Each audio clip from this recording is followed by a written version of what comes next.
Bermulanya kisah tentang dua orang pahlawan gergasi yang gagah perkasa, iaitu Mak Raya dan Mak Cincang. Tubuh badan mereka besar dan tinggi bak pohon kelapa yang menjulang tinggi. Mereka berdua bersahabat baik dan menetap dengan aman bersama keluarga mereka di sebuah daerah kampung di Pulau Langkawi, Kedah. Walau dengan saiz mereka yang besar, mereka sering melindungi dan membantu penduduk yang juga menetap di situ. Mak Raya mempunyai seorang anak gadis bernama Cendana dan Mak Cincang mempunyai seorang anak lelaki bernama Aduka. Dalam mengekalkan hubungan persahabatan yang baik, mereka mempunyai keinginan dalam menjodohkan kedua-dua anak mereka. Mak Cincang menghantar rombongan meminang kepada Cendana, iaitu anak gadis Mak Raya, untuk Aduka.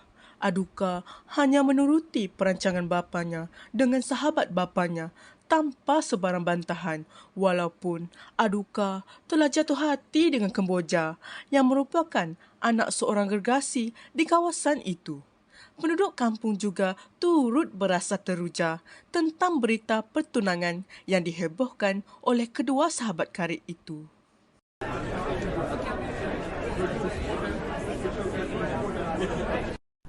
Wah, bagusnya. Tentu persahabatan kalian akan menjadi lebih akrab, dan jikalau mahu sebarang pertolongan daripada kami, sudah tentu kami boleh bantu.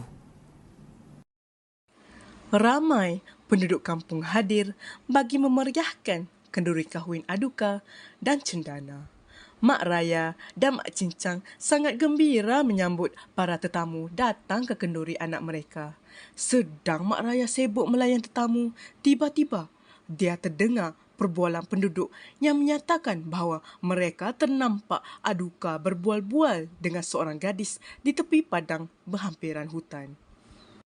Tadi, aku melihat Aduka di padang berhampiran hutan dengan seorang gadis. Bukannya dia pengantin lelaki? Mengapa dia berdua-duaan dengan seorang gadis?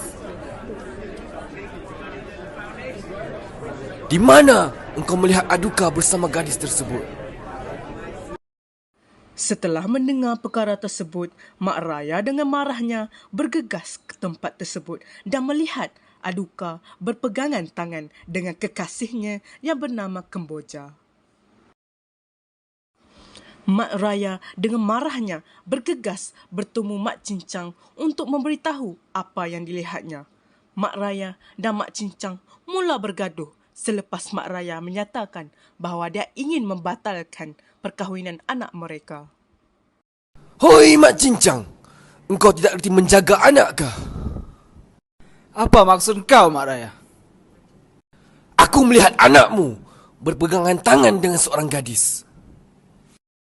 Jangan menuduh anakku sebarangan, Mak Raya. Jika engkau tidak tahu mengajar anakmu beradab, biar aku mengajarkannya. Jaga kata-katamu, wahai Mak Raya. Aku akan membatalkan majlis perkahwinan ini atas onar yang anak engkau lakukan, Mak Cincang. Jangan engkau memalukan aku, wahai Mak Raya. Jadi, engkau ingin menyalahkan aku atas onar yang anak engkau lakukan? Penduduk kampung mula meninggalkan majlis perkahwinan tersebut setelah melihat Mak Raya dan Mak Cincang bergaduh. Tiba-tiba datang seorang gergasi bernama Mak Sawar yang cuba untuk meleraikan pergaduhan tersebut.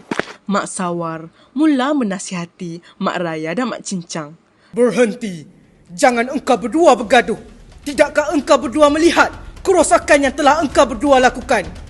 Anak Mak Cincang telah menconteng arang ke muka aku. Mak Raya terburu-buru menuduh anakku tanpa sebarang bukti. Anak engkau punca segala-galanya, wahai Mak Cincang. Namun begitu, Mak Raya dan Mak Cincang tidak menghiraukan kata-kata Mak Sawar. Lalu mereka meneruskan pergaduhan tersebut. Mak Sawar tidak berputus asa untuk meleraikan pergaduhan tersebut. Dari kejauhan, Sang Kelembai telah memerhati pertengkaran yang berlaku di majlis perkahwinan tersebut. Dia berasa marah akan gergasi-gergasi tersebut yang telah merosakkan kawasan kampung dengan pertelingkahan mereka. Gergasi-gergasi ini sudah melampau. Habis muka bumi ini rosak kerana pergaduhan mereka. Aku sudah penat dengan semua ini. Mereka semua harus terima padanya. Sang Kelembai dengan marahnya menghentak tongkatnya ke tanah. Tiba-tiba, awan hitam mula menyelubungi langit dan petir sabung menyambar. Mereka tergamam apabila satu panahan petir menyambar tubuh badan mereka. Tubuh mereka mula mengeras setelah terkena panahan petir tersebut. Apa yang sedang berlaku ini? Aku tidak boleh bergerak. Seluruh tubuh badanku menjadi keras. Aku juga tak boleh bergerak. Tak boleh gerakkan tangan dan kaki. Aku pun sama.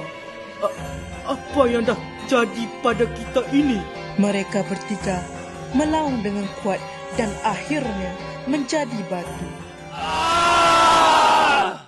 Setelah ribut reda, penduduk kampung pergi ke tempat kejadian dan mendapati bahawa Mak Raya, Mak Cincang dan Mak Sawa sudah tiada di situ. Rupa-rupanya Sang Kelembai telah menyumpah mereka bertiga. Aku sumpah kalian bertiga menjadi gunung dan sebuah bukit yang akan berkekalan selamanya. Mak Raya dan Mak Cincang telah disumpah menjadi dua buah gunung, manakala Mak Sawar telah disumpah menjadi sebuah bukit kecil yang berada di antara dua buah gunung tersebut.